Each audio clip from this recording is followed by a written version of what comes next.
I am a child of the 80s. Yes. And the talk today is that the 80s are dying. Oh. We have to jump in on that. It is sad. And You're so I do want sad. to I mean, I don't know if sad's a word. It's about giving, it's about letting go of things that you held on to as a child in the 80s, which you were not. I was not. No. But I think it's still, we had several deaths this week. So we had Malcolm Jamal Warner, Theo Huxtable Theo Huxtable. of The Cosby Show. Of course, Ozzy Osbourne. Ozzy Osbourne of Black Sabbath and a solo career. Oh, yeah. And the Hulk.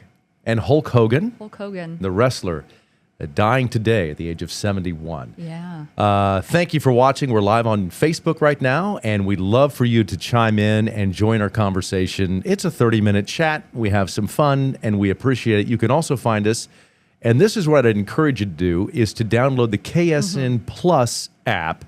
It's a place to find a lot of unique content and this podcast. You can download it on Roku, Apple TV, or Fire TV. And that KSN Plus is blowing up, and we're adding new elements every single day. And so it's if you're looking on how to download it to your television, we have all of that information at ksn.com.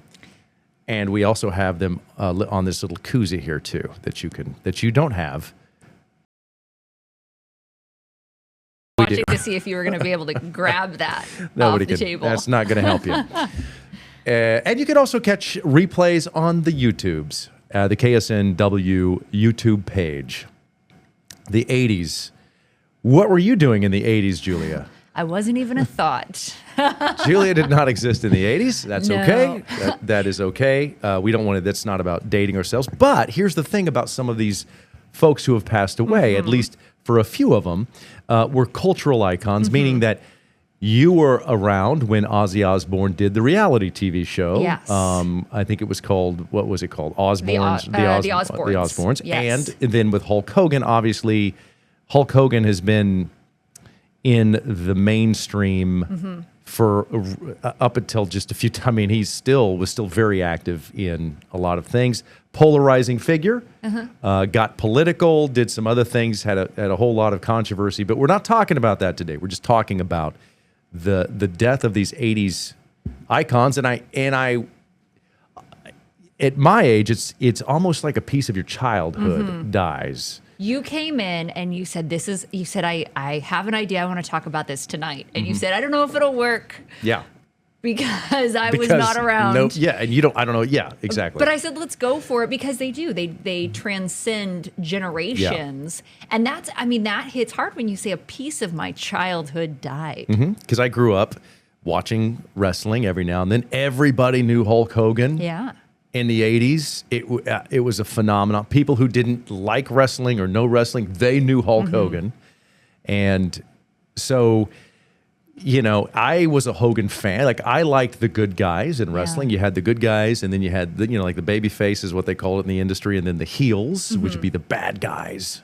And I gravitated toward the Hulkamania. And you're, in the 80s, I was 10 years old, and, you have he's just he was to a child a living, breathing cartoon character, somebody almost like out of fiction, but real life. And so you kind of bought into that as a kid. Well, and now as an adult, you have another dress shirt on, don't you? I was gonna rip.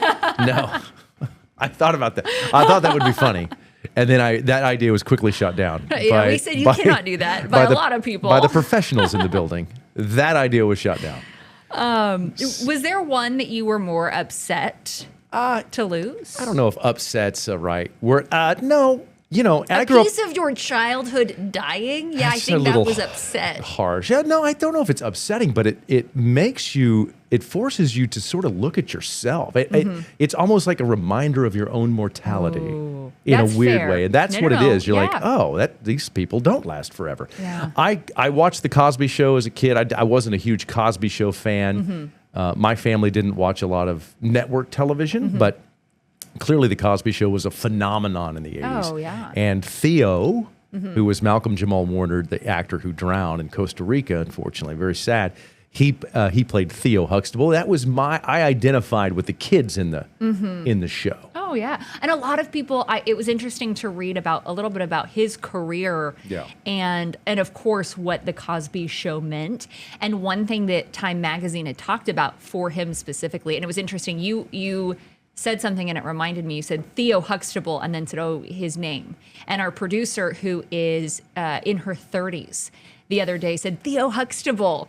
And you said something about Malcolm Jamal Warner, and she said, "Who's that?" And she said, "And also Theo Huxtable." Yes, and she didn't realize it's different. That it's the same person. Yeah, same person. Yeah.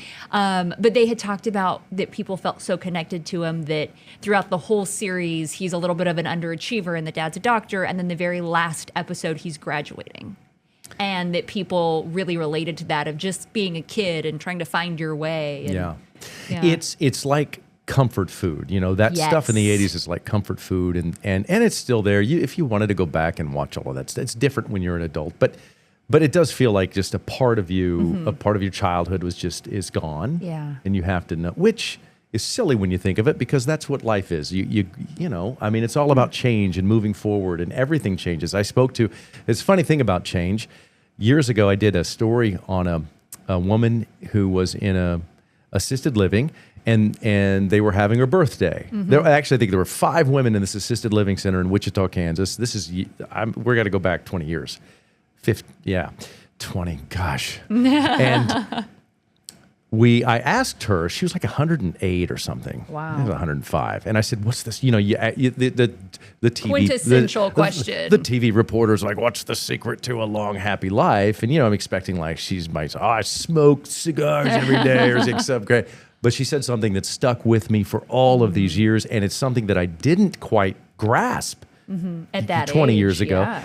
She said, the secret to a long, happy life is learning to accept change. And I'm like, oh, gosh, I was hoping for like some whiskey drinking or something. Didn't really quite understand that. Well, let me tell you, folks, and there's some people watching that are probably older than I am. That is true. Yeah. If you resist it, if it bothers you to the point where it's causing some, you're not going to be. It's going to be a terrible. You're not going to experience happiness, because you have to sort of learn to accept change, because change is constant, and the world is going to change whether you like it or not.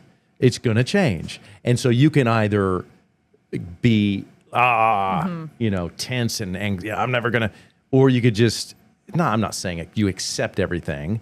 But you need to navigate it. You need to deal with it, and you need to understand that things are going to change, and the world is going to keep turning, and it's going to leave you behind if you're not on board. So that's what her deal was. Here's something interesting. I do want to do a podcast where we talk about life advice, specifically your life advice, no, because you don't want that from me. I tell it to you all the time, but I've mentioned it before on the show that. Especially when I was on mornings, I would always corner you if I saw you, which was every 6 months, and say, okay, give me life advice. I won't see you for another, 6 months. Give me life advice on, whatever. But I remember when I first got here, so over 3 years ago, and you were filling in, I think you said, for your only time ever on a morning show. Yeah. And I can't remember what I asked you, but it goes along with what you said about change and that it stuck with you. And I cannot remember what it was, but your advice was, I said, it was something about moving. And you said you have to enjoy rebuilding your life in this job as much as you like the job. And I said, I don't have a hard time rebuilding my life and integrating into a community. I have a hard time leaving a life behind. Right. And in our industry, that is the advice, is you have to really embrace So is that starting change? over. Well, here's what I'm going to tell you. It's change, but I will tell you that starting your life over in different communities gets more and more difficult the older you get. It really does. Yeah. And I think it becomes less exciting. But I can't speak to that, because some people really do. But I think that's the key to it. That is like change. Yeah. I mean, you embrace change. You're changing jobs. You're changing cities. You're changing really a circle of friends. You're getting new friends. Yeah, and when you talk about that change, I almost want to push back on that and say, sometimes I want comfort. And so the comfort of saying, I don't want to move anymore. I don't want, different, I don't want change. And so I feel like when you say her advice, I can identify, I know that's right. But I also can identify I am probably sitting where you were 20 years ago. Sure. I don't like change. And saying, I don't like change. And I don't mind change. It's just hard. It is. And that's where with the deaths of these 80s icons, icon is a little, 3 in a row. And we also had a jazz musician, Mangione. Oh, yes. Passed away today. It's a big, he's before the 80s. Yeah. But it's just one of those things where you wake up, and I was in the gym today. I was in the gym. I wasn't working out. I was in there just sitting around talking to other people work out. That was my home gym. And that's when I saw that Hulk Hogan had died. And it's like, oh, man, But, I got news for you. People, icons from the 80s are going to continue to die. And so you got to, well, they are. I mean, people don't, I'm a big Chevy Chase fan. One of my favorite movies of all time was Christmas Vacation, National Lampoon's Vacation. I'm a big Saturday Night Live guy. Yeah. And he's in his 80s. So I'm like, well, eventually, one of these days, I'm never going to, and that's the other thing, you kind of go, I'd like to meet those people. And then one of these, and it's like, you're not going to be able to meet them because people get old. And they die. And so I just was curious. I just wanted to talk about it because there's a lot of comments on Facebook and social media about the death of the 80s. Yeah. Yes, and saying the 80s are dying. Yeah. I mean, we're losing a lot of people that I think had great influence over a generation of human beings in the 80s. Yeah. And that's hard. It's kind of hard for some people. I have a funny story about that, but I'm going to jump into some comments real quick. Jennifer said, good evening. Dawn said hello. Jennifer also said, I was born in the 70s. I was raised on watching Hulk Hogan, and he was the reason I loved wrestling. Dawn also said, me too. I loved Hulk Hogan and Ozzy. We're going to come back to a different comment. We're going to come back to it. Jennifer said, I love the Cosby Show, and I think the kids made that show. Rest in peace, Malcolm Jamal Warner. I agree on that. So I told my dad last night, he said, well, how do I comment on the show? You're reading these comments. How do I comment? And so I told him how. And Is he commenting now? So I said, you are allowed to comment, but use the comments wisely. So his first comment said... He didn't take your advice?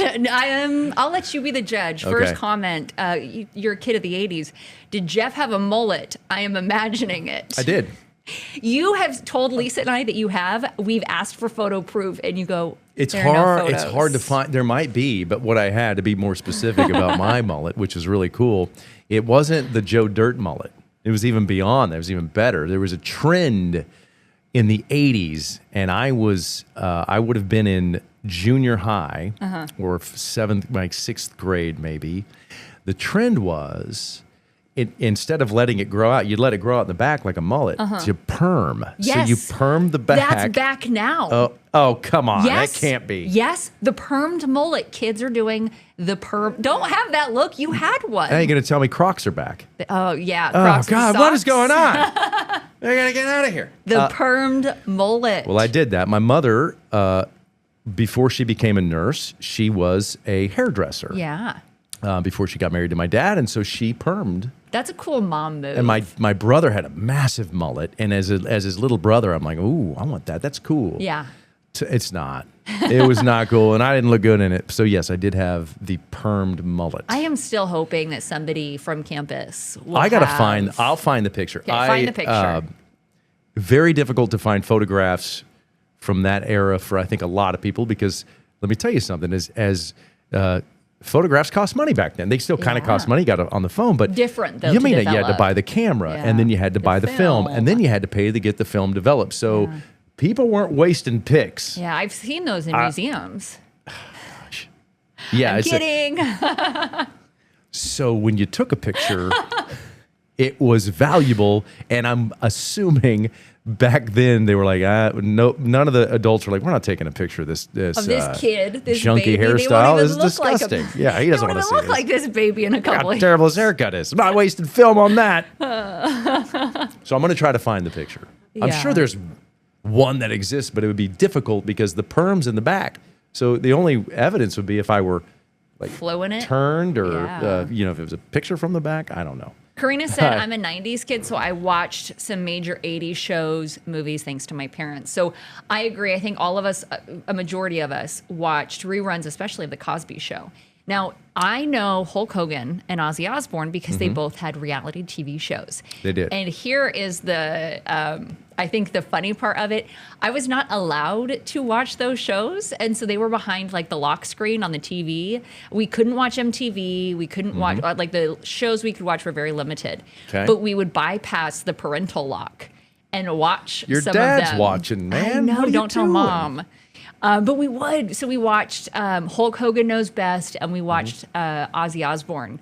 And that, though, for these icons, I feel like transcended generations because they kept themselves relevant in that way. I didn't watch those reality shows You were because working by I was then. working a job I was a child. as an adult job worker.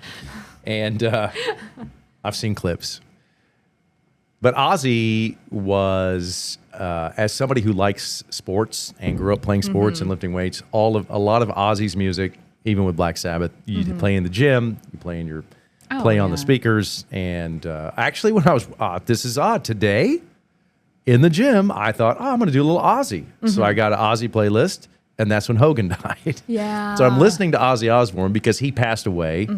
And then I get this alert on my phone that says Hulk Hogan's dead. So I'm like, oh, man. So what do I do now? Do I change it up to do Hulk Hogan intro music for the rest of my workout?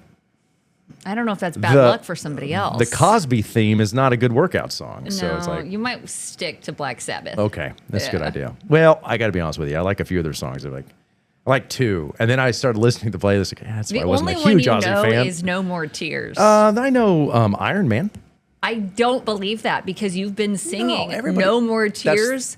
No more, More tears.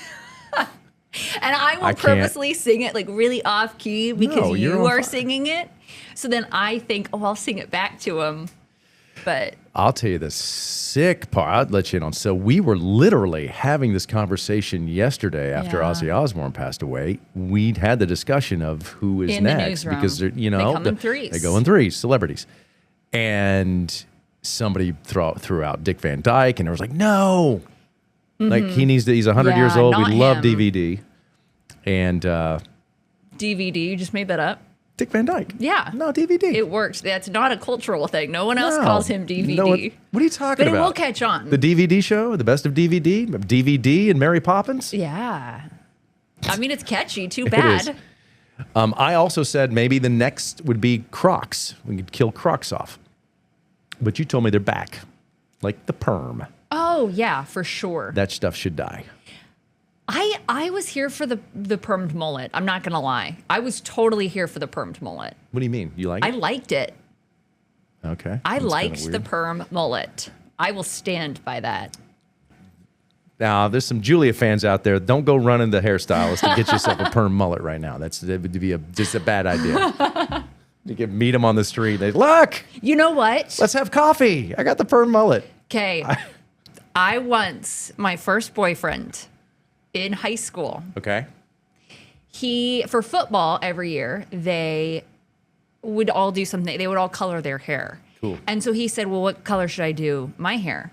And as a joke, purple was my favorite color. I said, do a purple mohawk. And he had curly hair. So he did a purple mohawk. And then I broke up with him the next week. It's He dyed it blue really quickly after, and I forgot that. sounds like He was the nicest kid, so don't do the perm to mullet. you're just trying to feel better about yourself. He was such a nice He was. salt and, of the earth and my Nana said, why did you break up with him? Yeah. because the hair. It was.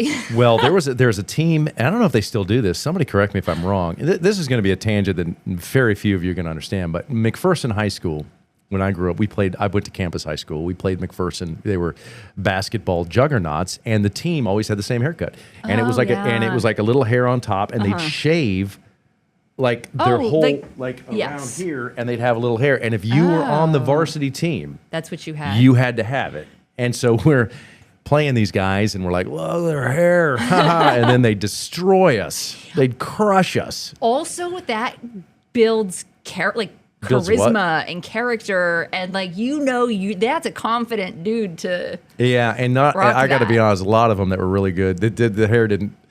It didn't work. You would be like, you're guarding them. You're like, hey man, I don't know your face structure. It's just not right for that hair. And then you get dunked on, and you forget all about the hair. then they'd point to the scoreboard, and you get laughed out of the gym. We do have comments blowing up, which is really funny. So Doug said, a big three to pass away recently. Yeah. So your wife said, I couldn't watch MTV or Smurfs. And then Jennifer said, I love the Smurfs. It was a good- Gargamel thing. Yeah. And then someone said, where did it go? They couldn't watch the Smurfs either. Huh. Jennifer said my favorite Ozzy song was "See You on the Other Side." Okay. Oh, and then It's a good one. I clicked on something. Jennifer said I loved Papa Smurf. The Smurf thing with my wife, I think the story goes, it was Gargamel. There was something about he's like magic, and that's why my wife was not able to watch the Smurfs. And I've told my wife a million times, you weren't missing much.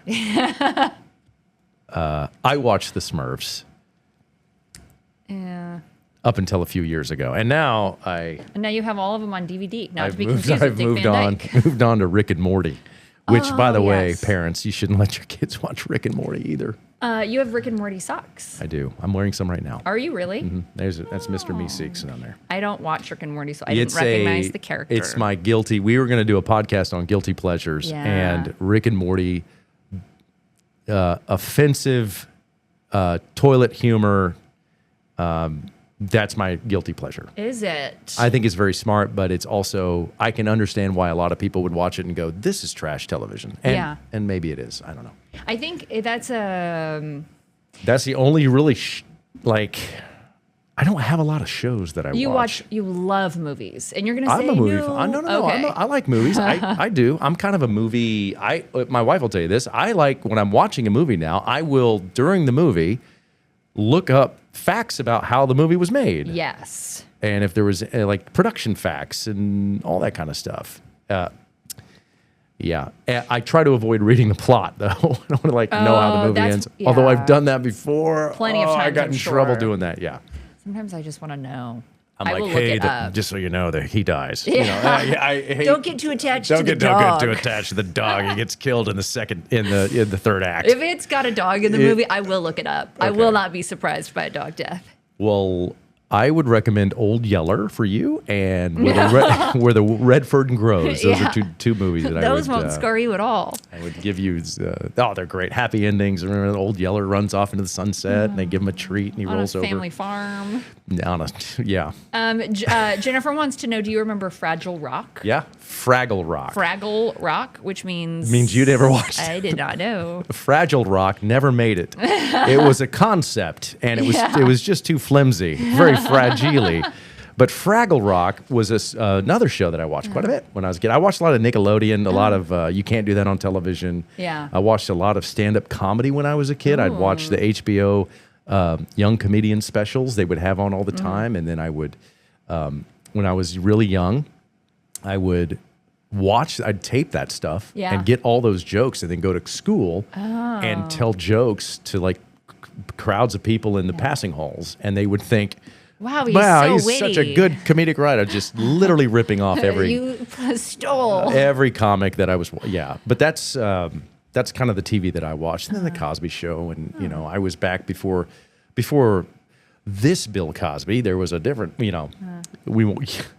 I did think he was very funny years ago, but obviously he's run into some trouble as an adult or as later in life. Just as Hulk Hogan did, just as but Malcolm Jamal Warner had a pretty clean record because I think he sort of stayed out of the limelight. He won a Grammy in Okay, see, 20. That's cool. So here's the thing. I did have to do a little extended research. 2015, he won a Grammy, and he was nominated for another one later. Oh, good. When you came in and you said, I want to talk about this. And I said, don't worry, I will use this as an opportunity to remind people I am decades younger than Jeff. Yeah. Our producer loved that line. It is 7. We are almost out of time. Yeah, 5 minutes. How is that possible? So we are thinking, and I mentioned this earlier, we're thinking about extending this podcast. Yes. Not tonight, but in the future, because it's We enjoy it. We love talking. This is great. It feels like a fireside chat, you know? It does. Oh, it does. Like I know that reference. Okay. I mean, that is a historical reference, It's a historical though. reference, So yeah. I don't know if this is like that. Yes, let's think compare those our podcast These are exactly to like fireside chats. No. People at home are saying you guys are giving yourselves a lot of credit. Well, but some people might not know what that means, so don't look it up. Karina said, I don't think I was banned from any shows. I had an older brother, so I watched whatever he did. Okay. Which was on, you didn't have, What? you probably were not banned from any TV shows, but also they didn't have parental locks for you. We didn't. We just had a television. Yeah. We didn't have a lot of, I never. Well, there was an era in the 80s where there wasn't garbage. The FCC was very strict. There wasn't any trash on TV before a certain hour, like at 9 or 10 o'clock at night. That's when you could have a show on that would say a curse word. Yeah. And it's certainly not on network television. And what you're seeing now, well, this is like 20 years ago, just now the gloves are, you can do anything you want on television. I'm not a fan of that. Yeah. But that's okay. It's accepting change. We talked about change at the beginning of this podcast. Look, I remember when you could watch wholesome television, and and now if you got to be careful if you're a parent. I mean, there's stuff out there now, like on at 10 o'clock on a Tuesday morning could be considered offensive. But that's again accepting the change, so I wasn't banned from anything because at that point in time we had three channels. We had three channels, and then WGN, the Superstation. So it was either a Cubs game at noon or it was the network stuff that was pretty safe. Golden Girls, Family Ties, Soap, Who's the Boss. I mean, you could go down the list of these shows that were, for the most part, kid friendly. There was definitely, I think, adrenaline because we were the kids that we followed the rules, and so and of course, as my parents were watching, we would. You didn't follow the rules. You broke the. My older sister would turn it on, and I remember we wouldn't even sit down to watch it because we were so afraid. So we'd stand in the living room and we'd watch it. My sister would have the remote, and if we thought somebody was coming, we'd change the channel, and then we would turn it off because if you changed the channel but then you went back, it wouldn't be locked, and they would know that you broke the rule. Is your sister okay? She is a total rule follower. Is she recovered from you just throwing her under the bus right there? Is she all right? Can she walk? She's okay, now? Right? She is a total rule follower. It's so outside of, and I ask you all the time, you were probably a troublemaker because you're funny, and you look at how offended he gets. No, I said Safety Jeff. That's my nickname. That was my sister. So to break any rule. Oh man, I didn't break rules back then. We didn't break rules. Yeah, I didn't break rules. Neither did Safety Jeff. Safety Jeff did not. Safety Jeff was also, you could call me Buzz Killington. Let's see, what are some other things I've been called? Idiot. No, I'm just kidding. That was just one time. And I forgave my dad. Jennifer said that her son Ryan is 6 years old and is watching with me. He says hi to you both. Hi, Ryan. 6 was my favorite age. No kid. I'm not kidding about that. I love being 6 years old. I wish he could have chimed in earlier because we're almost out of time. We chat with Ryan, but now we gotta bust out of here. Unless you got something else real quick. I have nothing. We'll be back on Tuesday. We will be back on Tuesday with another action-packed episode of After Hours with Jeff and Julia. Thanks for watching.